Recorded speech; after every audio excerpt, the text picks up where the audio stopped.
And we're back, ladies and gentlemen. You listen to Vets on Sports here at the iVetX.com studios in Scottsdale, Arizona. Just wrapped up our NASCAR segment, talking about 5'2", 100-pound Danica Patrick. Jesus, she's small. That's just tiny, dude. I wonder if Tony Stewart could eat her. Probably. It looks like he probably did. He probably did. That's just wrong. You lose as a NASCAR driver, you lose on average about 15% of your body weight during a race. What? You just pee in your uniform or your fire suit. So just if you got off the scale, it'd be the same. Wow. All righty then. You pee and sweating it. Moving on. I don't think you really have enough fluids to be able to pee, really, because you're sweating so much. Whatever you bring in, just the sweat goes in the fire suit, though. Yeah. So you could I wonder if you'd take it out and wring it out. Oh, that's nasty. Can I drink your fire suit, Danica? No. That's nasty. Wow. That was nasty. Wow. That's just nasty. All right, so getting to baseball. Again, I was able to go out to spring training yesterday. Not all the players were there, but there's a lot of position players that are showing up early. That's good. That's good. That's what you want. That is what you want. I caught some infield practice. I was checking that out. I saw Chip try and run the bases. He got thrown out. It didn't work too well for him. Run the bases was never his strong thing. No. Running through center field walls, on the other hand, that's a different story. Yeah. All right. So a couple takeaways yesterday. I was in the press conference with Randy Johnson, and I was listening to him tell a story about the time he was talking to Warren Spahn, Hall of Famer Warren Spahn. And as Warren asked him, I call him Warren. Warren asked him, what was, how was your season? At the time he was talking to him. And Johnson said, you know what, I just threw 275 innings. And Johnson said that he was more proud of the amount of innings pitched than any of his strikeouts, because he said prior to that, no pitcher had done that in 10 years. So, and then Mr. Spahn says to him, he goes, son, I used to throw 300 innings every year. And they were expecting me to throw 275. I threw 300 every year. Right. So Johnson's got this new idea that I like, and I wanted to get your opinion on it. He said we need to get our pitchers to the point to where they're not looking in the bullpen. They're not looking in the dugout for help. And because, you really don't start pitching until it's 2-2 in the seventh and there's a runner on first and second. Mm-hmm. That's when you can really see how good of a pitcher a person is. And so he wants them to see, he goes, a lot of these pitchers, they don't know if they can go one more inning. They don't know if they can throw 10 more pitches. They don't know if they can because they're so used to just looking over. And then, the manager's giving you a look. Coming out and, somebody's warming up or whatever. Mm-hmm. So I think what he's saying is he wants to see the pitchers kept in there longer and have them battle through. Well, we've seen clips where, looking back on older games, where they're basically even in the 50s, 60s, even that far back, where literally when you would see them get all mic'd up or you'd hear them, it's like, you're going to give me one more inning. Are you going to give me two more batters? Not telling them how much can you give me. The manager was telling them, you're going to give me another batter or another two, or you're going to need to get through this inning because we need you coming back in for next inning. Right. It wasn't like, do you think you can go another one? I think the best pitcher today that I think can always gives more, and the coaches let him, is Justin Verlander. There were pitch counts where he's had 130, 140, and it's 8, 9 extra innings, and he's still out there pitching. Yeah, because he's one of those pitchers that says, you know what, I can give more. I know I can give more. Whereas a lot of these young pitchers coming up, they don't know it because they've never been pushed that far. They're so used to just. They're hitting the fifth inning. They've been like, cool, that's a day's work for me. Yeah, that's a day's work. Where they're trying to get their pitchers to go into the seventh and the eighth inning. instead of just 5 or 6. Well, Yeah, but that's maybe why he fell off so much last year. That arm's tired from all that extra work. I'm not saying every pitcher needs to throw 130, 140 pitches, but when you're out there at 80, 85, 90, and you're already looking in the bullpen, you should be able to give over 100. Yeah, but I think that goes back to kids who play club baseball and they have pitch counts and they're being restricted when they're 12. They don't get that. You get some guys that can just naturally Nolan Ryan and just go out there and throw 160 pitches and be fine the next day. And you get some guys who can only throw 40. You can't throw them in a box and say everybody's going to throw 60 pitches. It's not good for the kid, and it's not good for them. That is right. Term. That is true. But one thing we're seeing more and more of pitchers today that were position players. Mm-hmm. They're like people like myself who grew up pitching as a younger age. Mm-hmm. I didn't make it past college. You know, like when these kids are pitching as a young age, they are blowing their arms out. Yeah, but they're also doing year-round baseball. No, now. you're absolutely right. When we were kids, we would play baseball in the summer, and I would play basketball or hockey in the other seasons. I would play into another traveling team with baseball. Yeah, You know, so I could. Yeah, no. So I mean, it's what you're saying. Like other teams would have a break and they would play other sports. When my main season ended for like high school, our high school had us the entire team playing under a different name because you couldn't play under your high school. We were basically enrolled into another league, a wooden bat league, and we continued playing year round. So my arm never got a rest because I was continuously playing. You're seeing more players out here been like, well, this guy was a catcher. Like just as an example, Kenley Jansen was a catcher. You know, I mean, again, granted, as a catcher, you're still throwing a lot because every time a pitcher throws one, you have to throw one back. But it goes back to what he was saying about Warren Spahn saying, well, I threw 300 innings. But yeah, Warren Spahn didn't throw 99, 100 miles an hour. No, he didn't. But you're still putting pressure on your arm and you're still putting innings under your belt. And that's, I mean, I think that's kind of what we're talking about. Where now we're seeing where it's like, okay, maybe I need to get one out in the 6th inning, and then I can look over and then have someone come over here, clean up or continue to hold this lead, and then I'm done after five innings. We're back there, and then it was like, okay, you're gonna pitch at least 9. Well, yeah, and I mean, look at my favorite pitcher, Walter Big Train Johnson. He started almost every game for the Senators in the 20s, in the teens, and he also probably threw about 45 miles an hour, so it was pretty easy for him to do that. You can't go out there and say, well, you're all going to go out there and rocket fire every day, 7 days a week, every year since the time you're 10 and not have problems with your arm. It's just not designed to do that. You're not designed to be a pitcher. Yeah, I mean, that's true too, you know.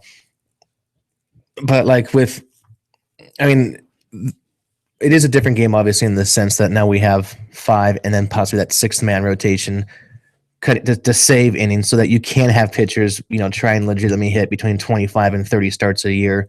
But I mean, hell, back during like the early teens, even then back into the late 1800s, you had 3-man rotations, you know? And so like, you know, if people having 40 and 60 and 50, you know, win seasons and racking up 500 to 600 innings a year, that was the norm, like we're seeing now, where pitchers are going to the 5th and 6th inning and then looking to be bailed out. And I also don't think there's a lot of pitchers out there that are like, no, you are not taking me out of the game, even if we are still down. This is my game. This is my game to lose. That's why I'm starting the new hashtag. Bring back the EFIS. Bring back the EFIS. Yeah, no.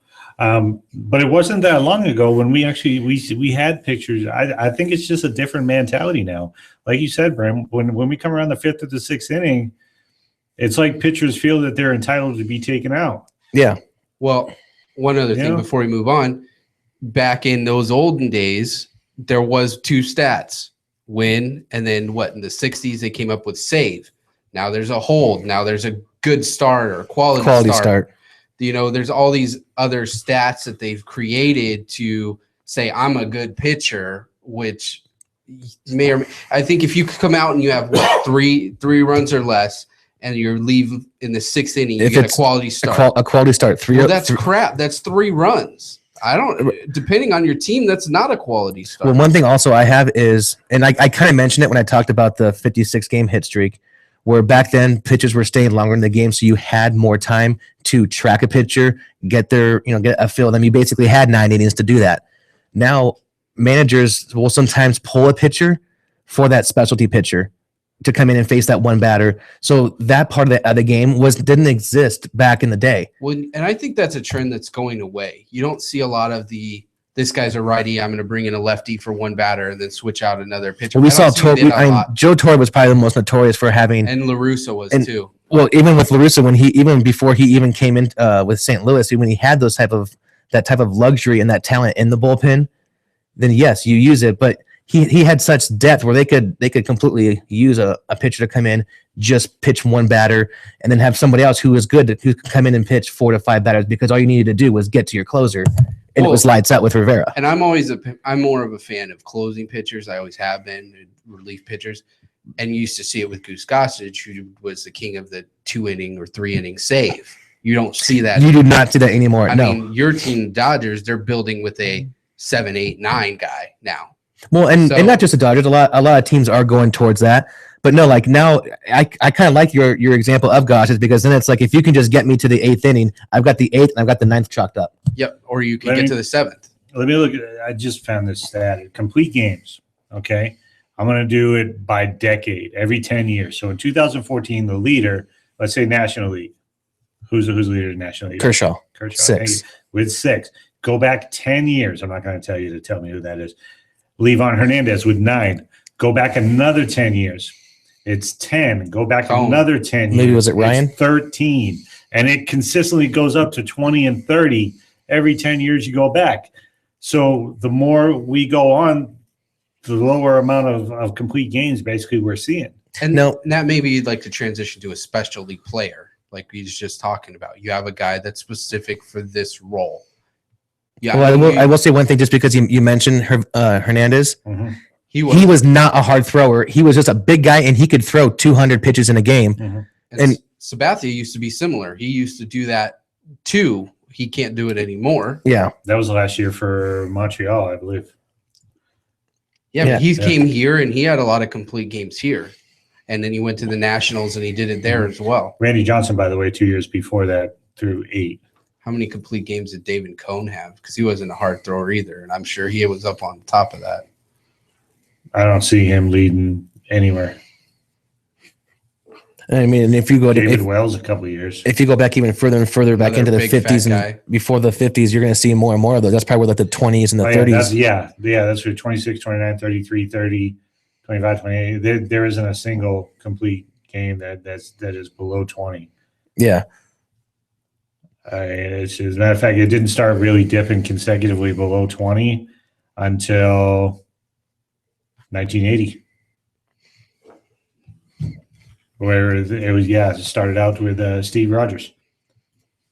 Now, also, it's going to be interesting with baseball picking up the game of the speed of the game in terms of keeping one foot in for the batters. And right.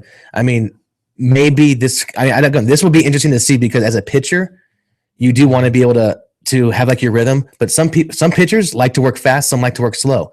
And for the majority of them, they like to work slower than faster. Mm-hmm. This could be impactful in terms of time in between pitch. They just may not be able to have as much time to relief. That's a bad word. Right. LaRussa actually talked about that yesterday, and he said the reason why they're doing it is because, as a manager, you don't want your team just standing out there, before they can get back in, mm-hmm.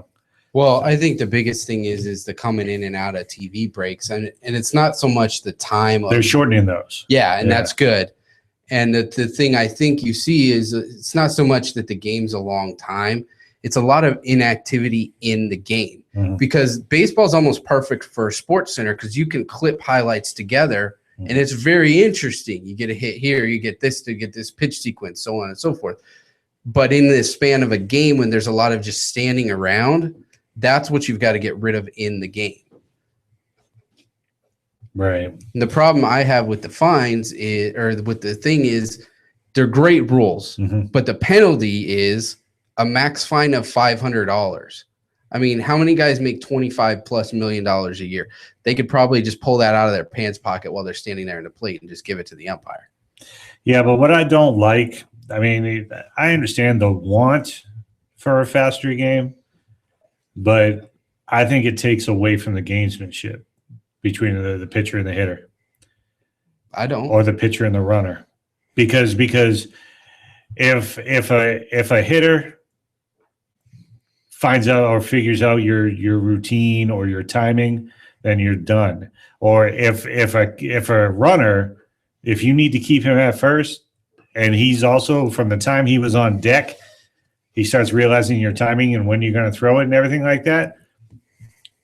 That gives all the advantage to the runner or the hitter, Absolutely, and none to the pitcher, and that is not going to slow down the game or speed up the game. That's going to slow it down because you're going to have more runs. Well, I disagree with you. And jumping the gun, we're probably going to see the pitch clock here within the next couple of years. I think that's ridiculous. It's not this year, but say you have a 20-second pitch clock, right? And just to your example, you know he's got to throw it. The guy's sitting on the ball. There's 3 seconds left. You're on first. I might as well take off because I know he's going to throw it to home, right? See, I got a problem with that. Yeah, but same thing in the NFL. You have a play clock. When it gets down to 1, your defensive lineman's going to know you better snap that ball, so you better jump it.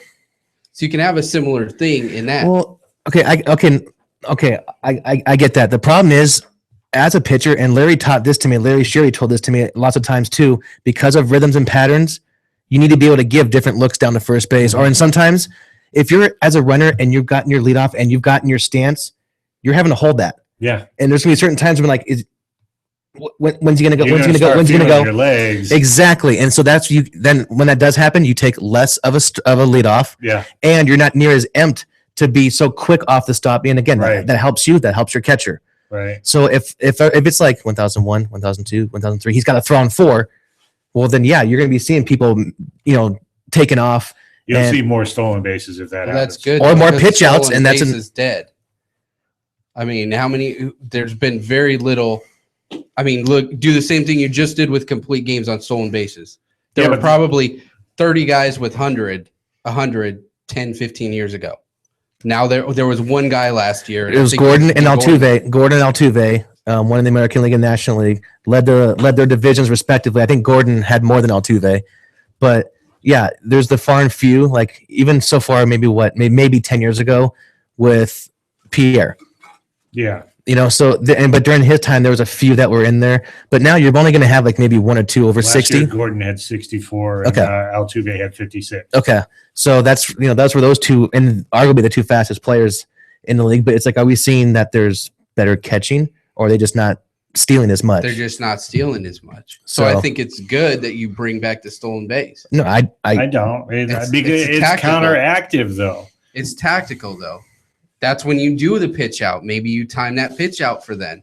Maybe you go to first. And I think what you'll see a lot more of is leave it alone, man. A lot of guys like Heron who have that Japanese style pause in their windup because you're going to be trying to mess with the guy's timing. So I think you're going to see I think you'll probably see more Japanese players at first come over with that timing mechanism to throw batters off, and or a lot of younger players start working on putting that in their windup. Who was the last runner? Who was the last player to get over 100 stolen bases? Ricky. I was going to say Ricky was maybe my first guess, but I think maybe someone's done it since. Oh, God. Probably, Juan Pierre was like the fastest. He actually did it 3 years in a row. Since Ricky. St. Louis. I was going to say Chone Figgins. That guy's fast, too. In St. Louis. Probably a center fielder.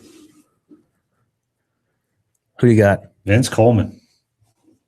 Oh. Yeah. Whew. That is right. Ricky's last time over 100 was 1983. Coleman did it 85, 86, and 87. 110, 107, and 109. Matter of fact, he led the NL in stolen bases for 6 consecutive years. And you don't see that type anymore. Then again, Ricky Henderson led the AL 1, 2, 3, 4, 5, 6, 7, 8, 9, 10 out of 11 years. Yeah, the only person to screw up that streak was Harold Reynolds in Seattle. And Ricky still was my favorite leadoff hitter. He could hit. Yeah. He could go deep on you, or if he got on a single, he could turn that into a home run. He'd steal 3 bases off you. He is the leading stolen base guy, right? All time. Yep. Yeah. Yep. So, alrighty then. So, one of the things I want to talk to you about is the rotation for the D-backs. Obviously, we got Cole Mentor, but we actually already touched on that. I don't want to go too much more in depth on that. I do want to talk about an article that I read. It's called "An Observation on the Risk of Power" by Jeff Weiser, who covers the D-backs.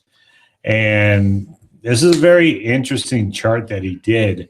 And it's basically, it ranks your hitting, your power, your arm, your speed, your fielding, and your role on the team.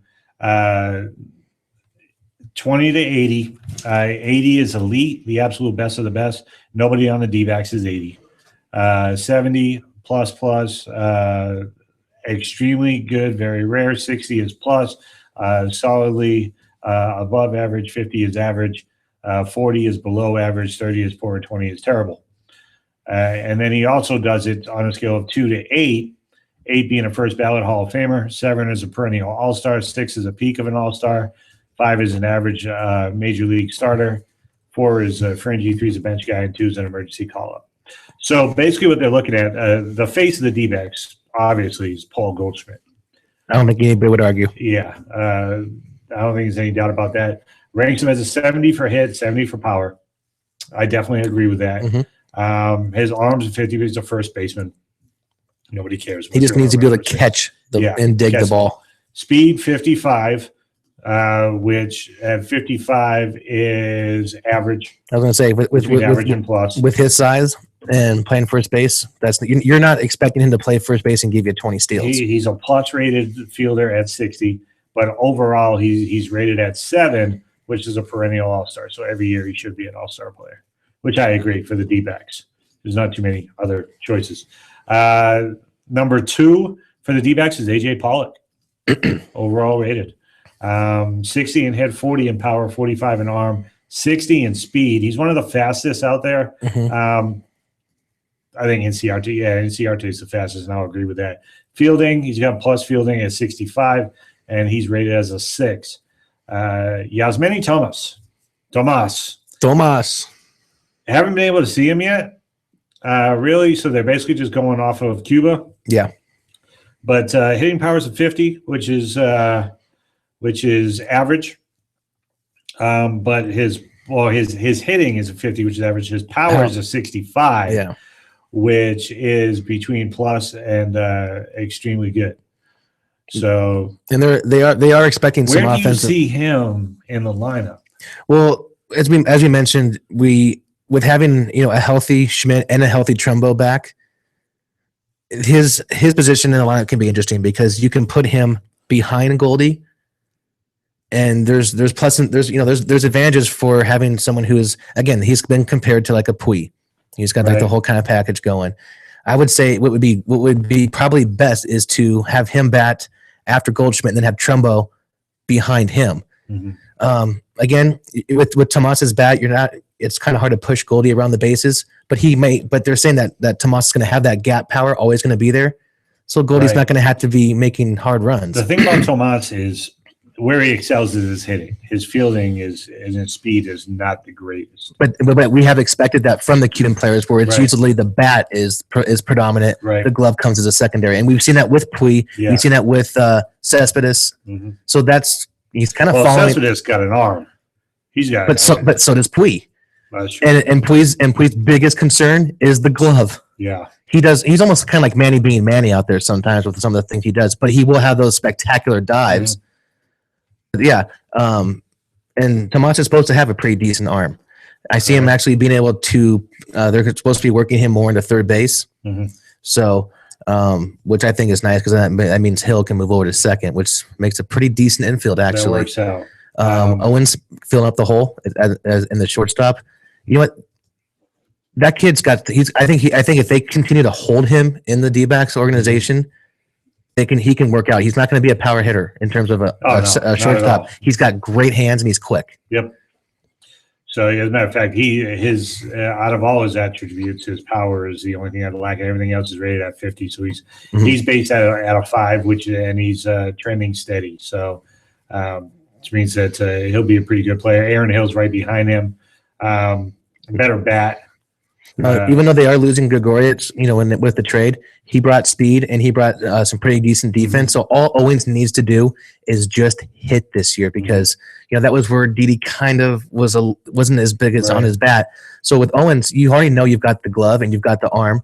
Mm-hmm. All he has to do is be able to work on his offensive game for him to fit nicely with what they already have. Right. Speaking of arms, probably one of the best arms out there on the team is Peralta. Yep. Very strong arm, and he's pretty much average everywhere else. He's rated at a 5 as well.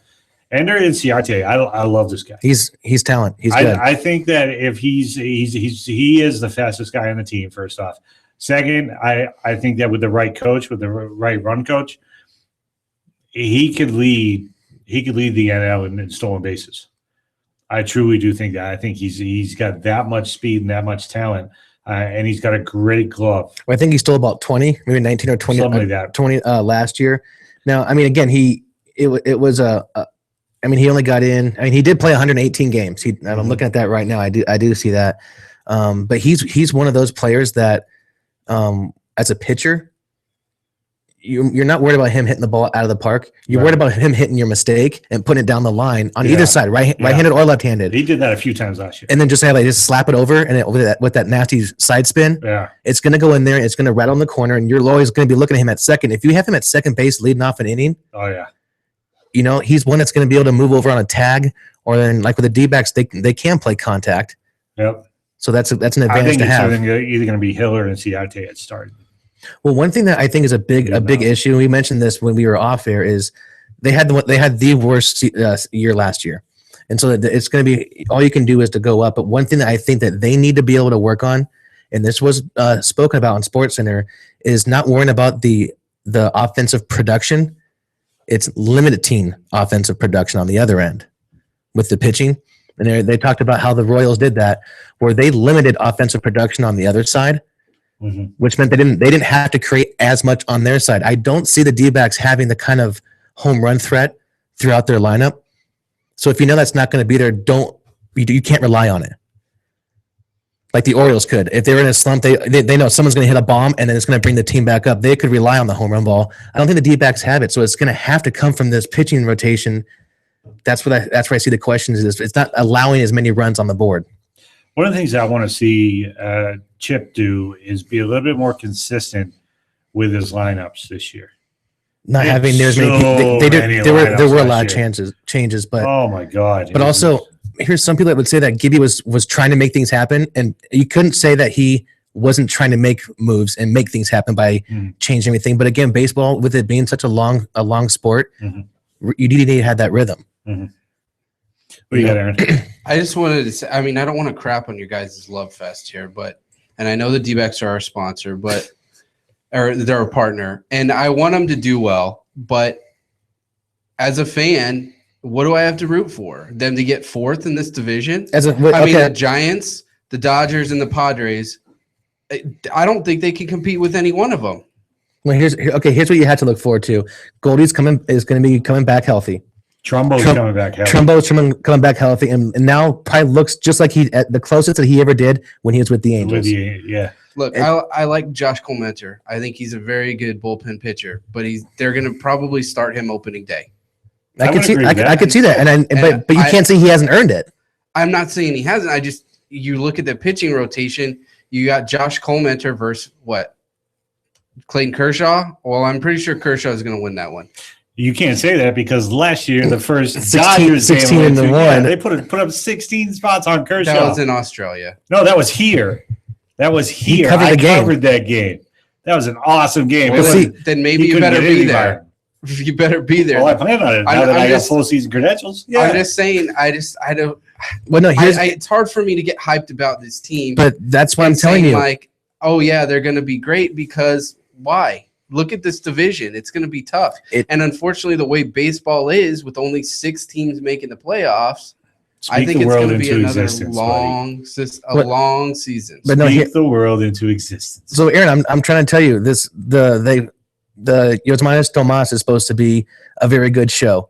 So that's going to be interesting. Corbin is coming back after missing all of last year. So that's big news. They're getting some people back that were injured last year that weren't. But they're not even going to call up Archie Bradley. He's probably not going to be on the opening day roster. Again, this is the third year in a row. I've been promised this guy and his potential, and then he's gone. And they did the same thing with Trevor Bauer. And I know Trevor Bauer had whatever issue he had where he couldn't get along with the coaching staff. But you keep telling me about these great prospects and guys that are going to be here and make a difference for this team. I haven't seen them. They haven't even started spring training yet. Dude. No, I will say it is going to be hard with the position of catcher because with Miggy going, he was a franchise name. Everyone knew his face, and everyone appreciated and respected him. So Goshwitz is going to have his hands full, being that he was on the team last year, but he shared time with Miggy. So this is a young pitching staff that. There's no chemistry already entering from last season. Right. So that's concerning to me as a pitcher. If I know that as I'm trying to work myself into this rotation, I'm having to work with a new catcher and establish that relationship. So it's going to be. I think it's going to be fun. Yeah, it's exciting. From last year to this year, they have to be already coming into this year excited, knowing that okay, we had that year, we put it behind us. We've got new coaching. We've got new, management around with us. Got some new names. Johnson helping out the bullpen. And where are they going to finish in the division? I would say at best second place. I would say at best second. And see, is that even going to make the playoffs? Maybe.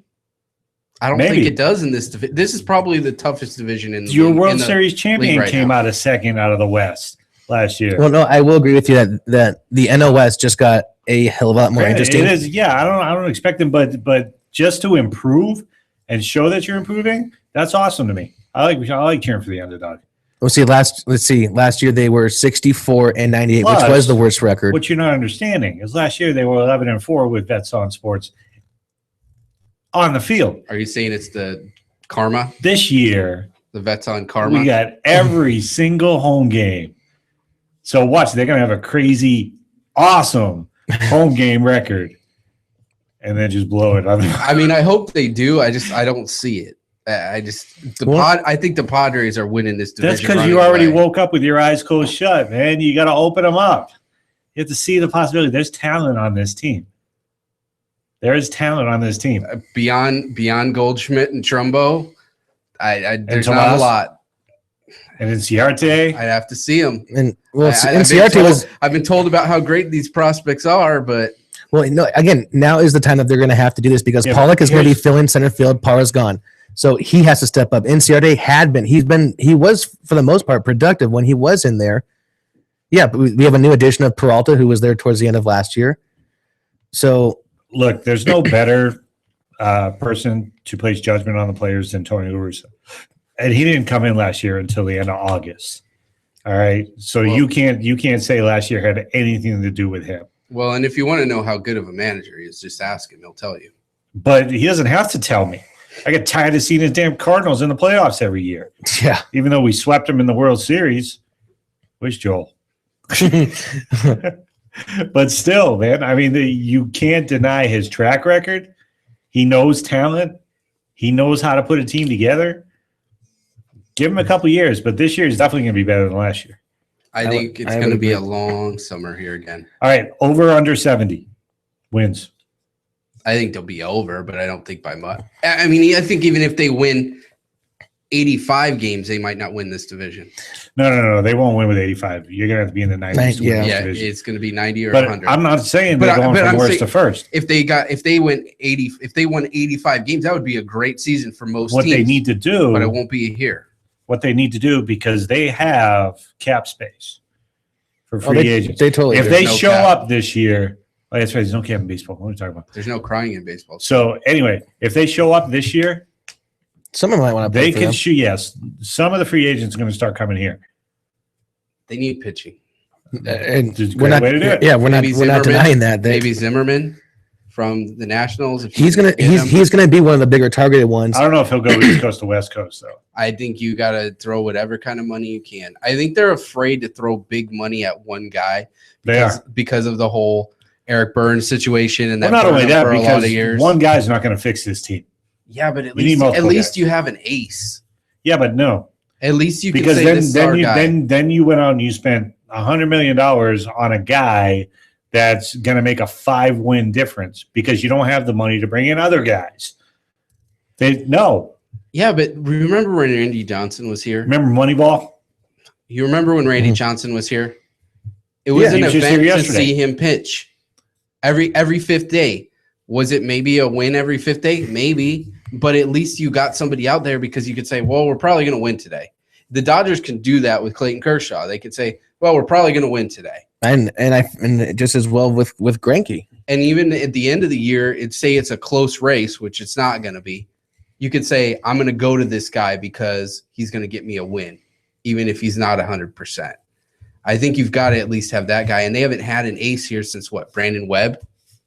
Well, we had Ian Kennedy, who they used a lot. And but I don't even know if he was an ace. He's in San Diego, and he's what? They're 2 or 3. Yeah, but there's a reason why he's 2 or 3 in San Diego. Yeah, because he is that good. Like Patrick Corbin could be their again. He was injured with Tommy John and missed all of last season. Cole Mentor has been around, probably their most winningest pitcher in terms of confidence, because the other people that you have in here didn't pitch that much last year. So, I mean, you and I are gonna have to go to a game covering it when we can get you turned around. I want them to win. Don't get me think I'm rooting for them to fail. I don't see it happening. We can kind of just also even mention this. At starting day, at opening lineup, no one was saying or thinking a whole lot about the Royals with who they were putting out there. And they did they did a lot with very little. And they were able to play small ball and keep runs off the board. Yeah, but they also didn't have to run into the buzzsaw of the Dodgers and the Padres and the Giants. No, but just the idea that the opening day of roster was nothing that you were going to be calling home about, stating this team's going to the World Series this year or bust. I did call home about it, though, because they have nice fountains there in Kansas City. They do. Only ballpark that has waterfalls. But let's go ahead and take a break. We will be right back with some NBA talk. Everyone's going to need an attorney at some point in their life. I'm no different. Hey, everyone, it's James from Vets On. Whether it was my last will and testament before deployment or my ongoing custody battle for my children during my divorce, I needed help, so I lawyered up. If you need help, I urge you to contact Capstrom Law Firm. Capstrom Law Firm in Springfield, Missouri services clients throughout the state in criminal law, personal injury, and family law. With over 13 years practicing law, Tom Capstrom understands both law and court procedures and how stressful they can be. Let Tom Capstrom Law Firm and his dedicated staff take the stress and worry out of a difficult situation by calling him today. We feel so strong about the work that Tom and his staff are doing that he'll be a monthly guest on the show. Tom is a veteran and a listener, for God's sake, so you know the guy is solid and will fight for you. Give Tom a call today by calling 417-864-0552 or email Tom at capstromlaw.com. And don't forget to tell him that Vets On sent you. The choice of a lawyer is an important decision and should not be based solely upon advertising. Break a 19. How about that bandit? You got them ears on, son? Have you ever wanted to be a truck driver? If so, pay attention. If not, pay attention anyway. Southwest Truck Driver Training offers everything you need to get started. You can get hired before you begin training. They've got GI Bill approved training facilities, day, night, or weekend programs to fit your busy schedule. And if you have any questions, no sweat. They've got veteran supportive campuses with veterans on staff to serve you. And on top of that, they have lifetime job placement assistance. Put the pedal to the metal. Call Southwest Truck Driver Training today.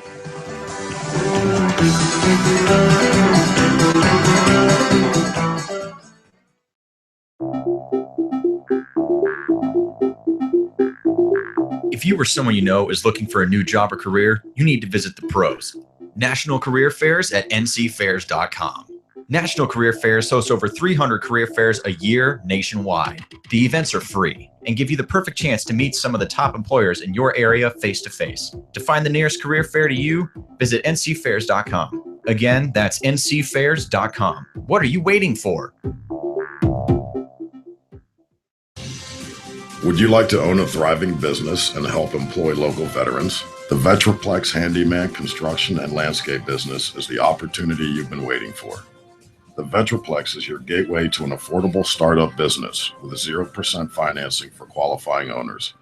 By owning a Vetraplex franchise, You will be hiring veterans, providing them both income and opportunity, while at the same time providing your customers a way to say, thank you for your service to our nation's veterans.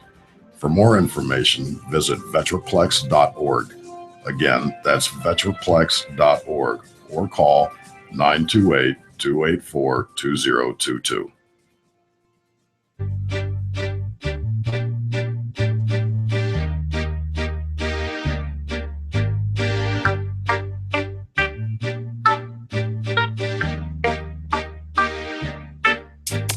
Y'all know me, still the same OG, but I've been low key, hated on by most these with no cheese, no deals and no G's, no wheels and no keys, no boats, no snowmobiles and no keys. And we're back, ladies and gentlemen. You listen to Vets on Sports from the iVetX.com studios here in Scottsdale, Arizona. Moving on now to the craziness that, I mean, at first for the NBA, there was like nothing going on. Yeah. And then as soon as the deadline approached, man, everything started firing. No real big names moving on. We touched a little bit on the Suns, but I wanted to let you know about that one in depth. So Miami got Goran and Zoran. All right. The Phoenix Suns get forward Danny Granger, forward John Salmons, the 2017 and 2019 first-round picks from the Heat. The New Orleans Pelicans get guard Norris Cole, center Justin Hamilton, and forward Sean Williams. The next trade, Oklahoma. Are we going to analyze these as you spit them out? I mean, we can. I mean, I thought we already touched on that one pretty much. Well, the thing we didn't touch on is Granger and Salmons are going to be waived by the Suns. Yeah. So they're going to both be free agents. They can go wherever. So basically, they got the picks. Because the Suns don't like keeping big men. I like Granger. They want 20 point guards on the team. I don't know why you'd want Granger or why you wouldn't want Granger. Yeah, he's a good player, but he's old. But Dragic even mentioned he didn't even want to be here anymore. He didn't trust the front office. I wouldn't trust him either. You know, so he was just like saying, "Yeah, I'm telling you, I want out." I'll wait until we're done. Then, no, man. I mean, the Suns made several moves, so let's get them all out there first. All right. So, Thunder trade Jackson, get Cantor in 3-team deal. Detroit Pistons got Reggie Jackson. Oklahoma City Thunder got Enes Kanter, Steve Novak, DJ Augustine, and Kyle Singler, center, forward, guard, forward. The Utah Jazz get forward Grant Jarrett, center Kendrick Perkins. They're going to waive. Right, draft to center, draft rights to center Tibor Playas, 2017 second-round pick from the Pistons, and a future first-round pick undisclosed from the Thunder. Interesting deal. I think the Thunder get better down low, and I think that was the goal of their move there. The rest of them, yeah. I like that the Pistons finally got a point guard. I like Jackson from Boston College. Not just reason why I like him. I think he's a solid point guard, but he's on the wrong team in Oklahoma because he barely handles the ball. You got Westbrook, and then you got Durant. So I think that Jackson will. Now I'm not saying he's going to be an all-star there, but he'll average 15 and probably 7. You know. Which isn't bad. Back to the Suns. They get Knight. Bucks get Carter Williams in a 3-team trade. Phoenix Suns guard Brandon Knight and guard Kendall Marshall. More guards for the Suns. Yay. Milwaukee Bucks get guard Michael Carter Williams. This is a good pick.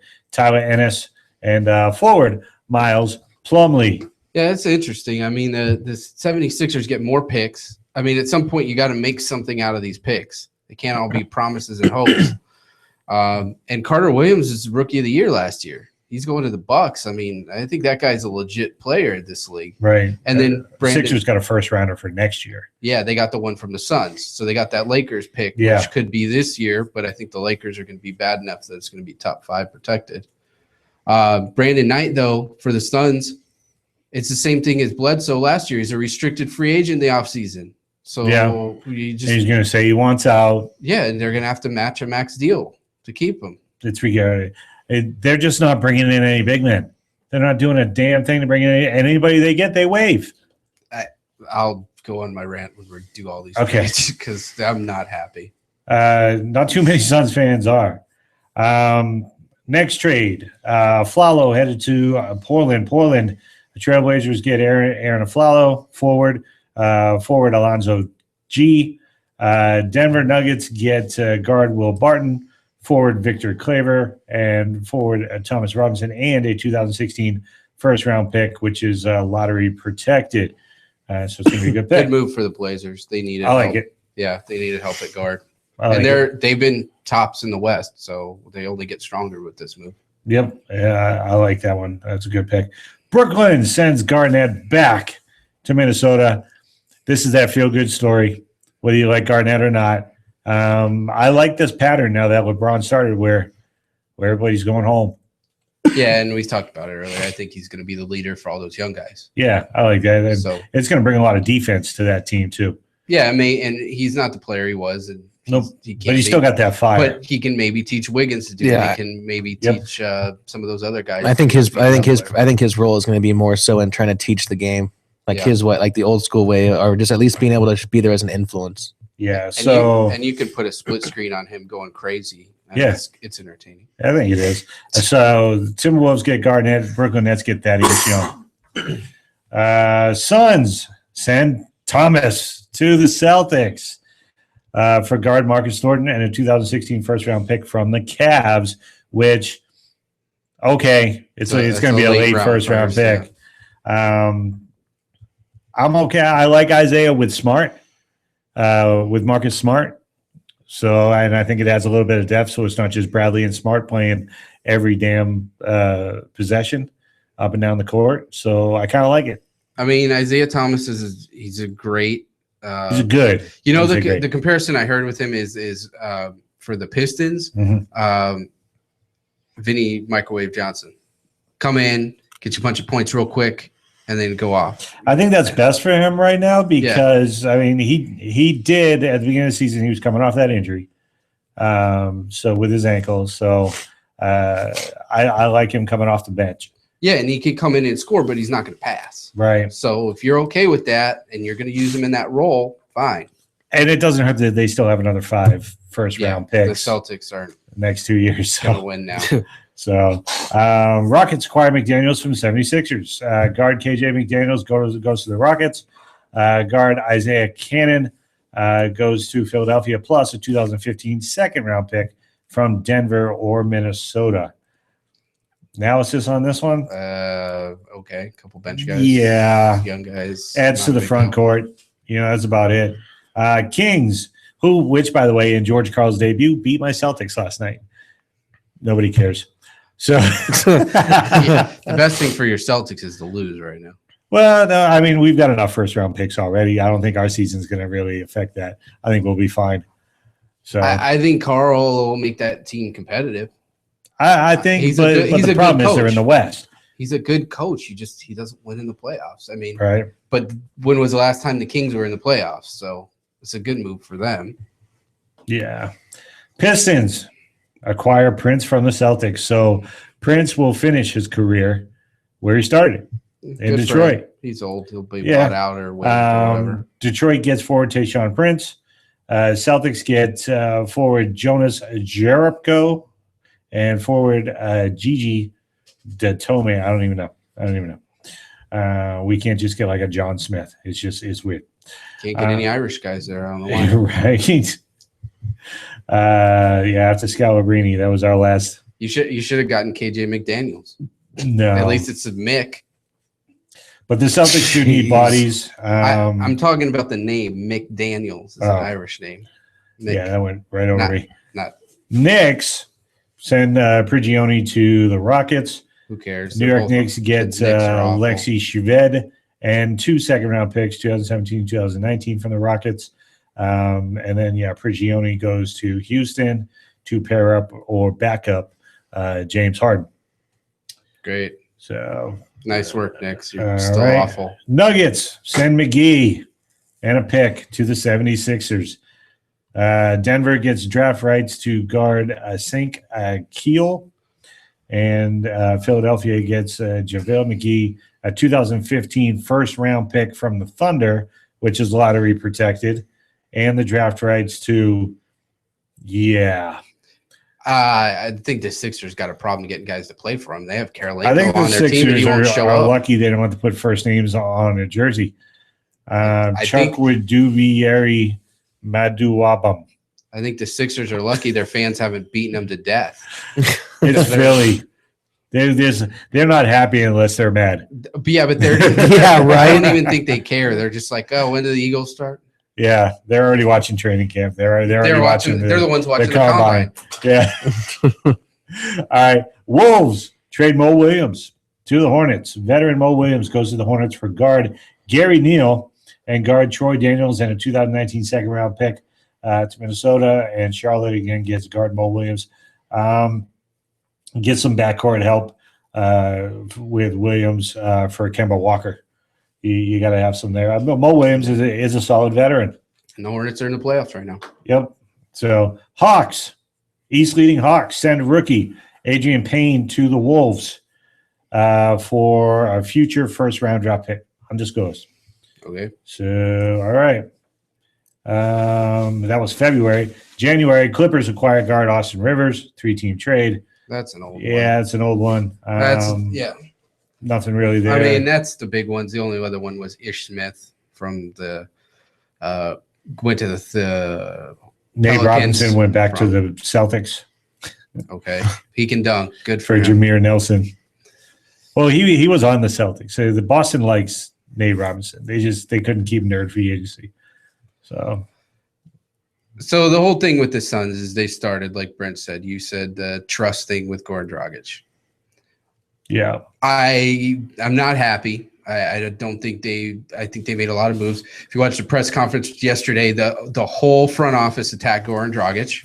Yeah, I know, they right? Basically said he was a me player. He wasn't concerned, which I think is a bunch of crap. Yep. And I think they basically put their chips to the table with Bledsoe. I've said it before. I'm not a Which is a guy, by the way, they didn't even go after at first. They turned him down like 3 times. Well, and he didn't even want to be here. Right. So the guy, you're saying this guy is your leader, and what is this guy best known for? He's best known for being LeBron's little brother, essentially.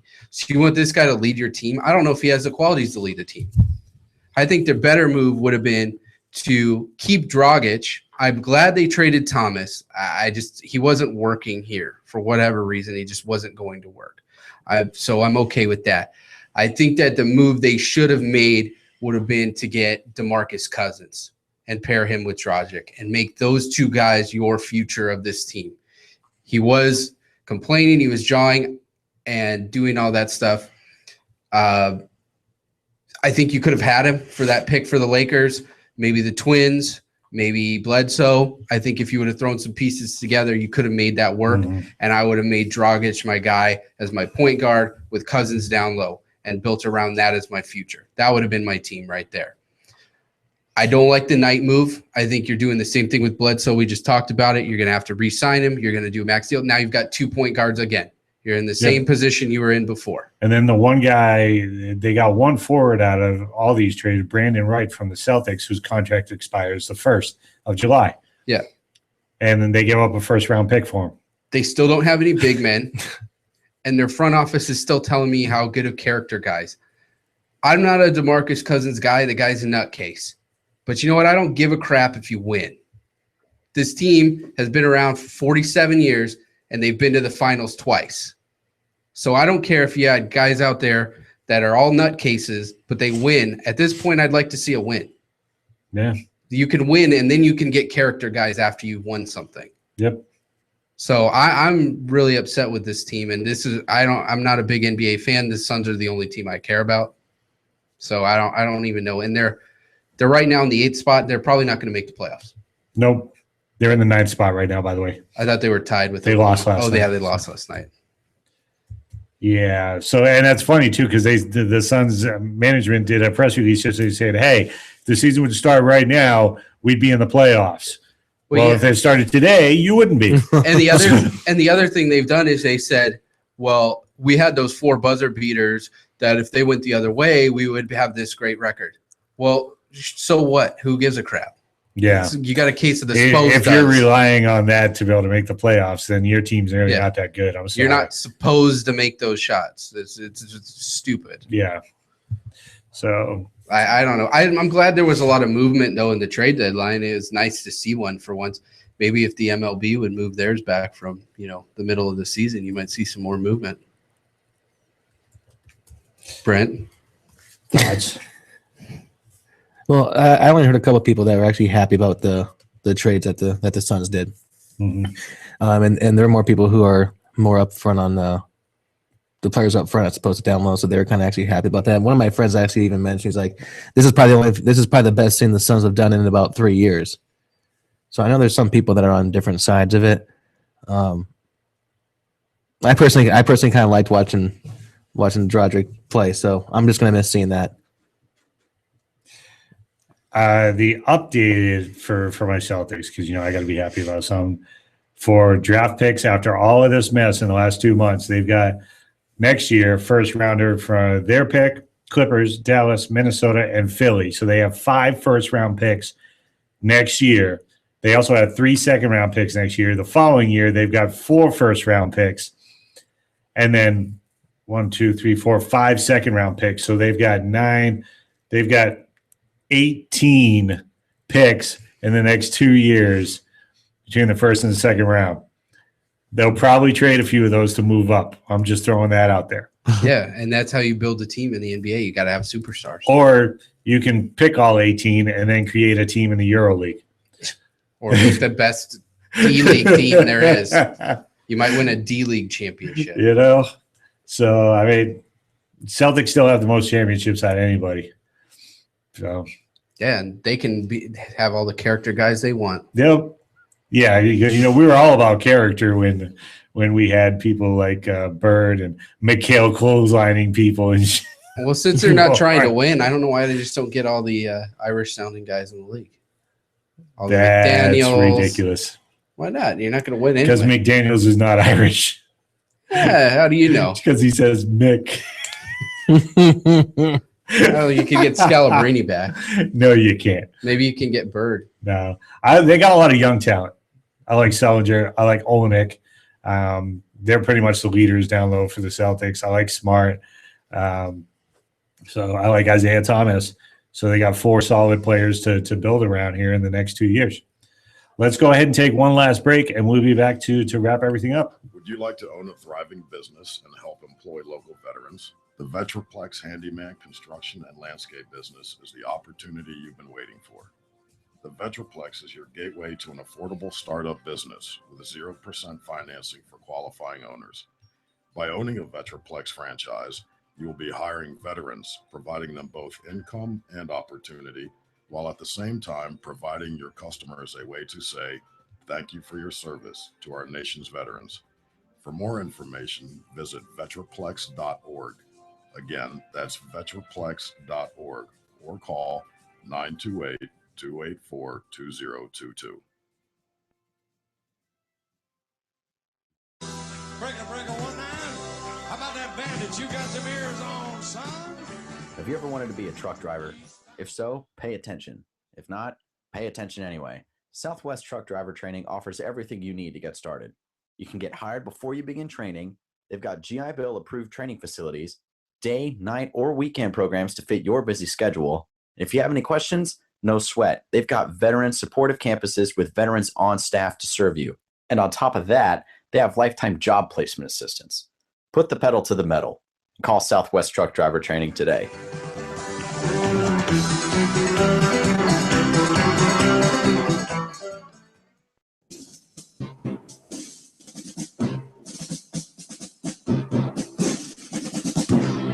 Everyone's going to need an attorney at some point in your life.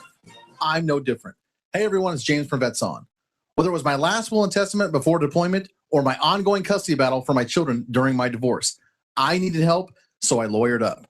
If you need help, I urge you to contact Capstrom Law Firm. Capstrom Law Firm in Springfield, Missouri services clients throughout the state in criminal law, personal injury, and family law. With over 13 years practicing law, Tom Capstrom understands both law and court procedures and how stressful they can be. Let Tom Capstrom Law Firm and his dedicated staff take the stress and worry out of a difficult situation by calling him today. We feel so strong about the work that Tom and his staff are doing that he'll be a monthly guest on the show. Tom is a veteran and a listener, for God's sake, so you know the guy is solid and will fight for you. Give Tom a call today by calling 417-864-0552 or email Tom at capstromlaw.com. And don't forget to tell him that Vets On sent you. The choice of a lawyer is an important decision and should not be based solely upon advertising.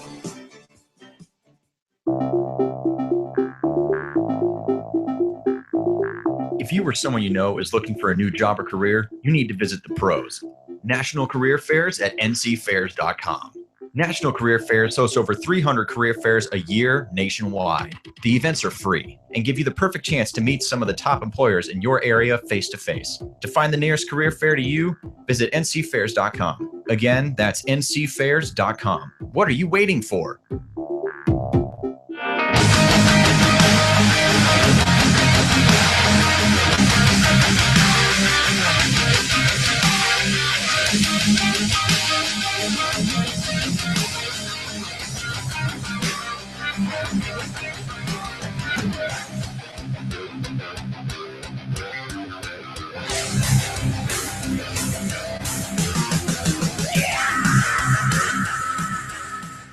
That's what I sound like when I wake up in the morning. It's just,